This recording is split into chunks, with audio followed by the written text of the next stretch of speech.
Welcome to Kenton's videos. Enjoy the video. In this video, I will explain how to use flower power yarn. This unique yarn is designed to effortlessly create beautiful floral patterns in your projects. You don't need any special skills or complicated stitches. The magic is built right into the yarn itself. As you knit or crochet, the preformed petals will naturally emerge, adding a charming, three-dimensional effect.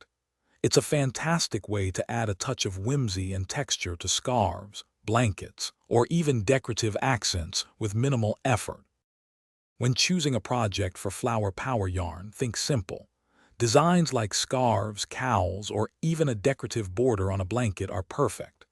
Basic stitches, such as garter stitch in knitting or single crochet in crocheting, allow the yarn's unique texture to truly shine. For tools, select a hook or needle size that matches the yarn's recommended gauge, usually found on the label. Sometimes, going up one or two sizes can help the floral elements pop even more. Using flower power yarn is surprisingly straightforward. Just knit or crochet as you normally would, paying attention to your tension. A consistent, relaxed tension is key to letting those beautiful flowers bloom. If you find a petal seems a bit tucked away, a gentle tug on the yarn can help it emerge. The yarn is designed to do most of the work for you, so trust the process.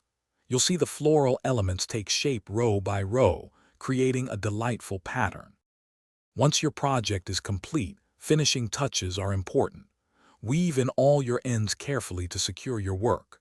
For best results, gently block your finished item.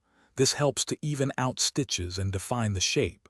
When it comes to care, hand washing in cool water with a mild soap is usually recommended.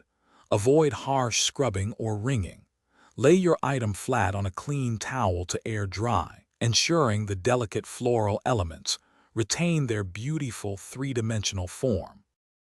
Thanks for watching. Consider subscribing if we helped you.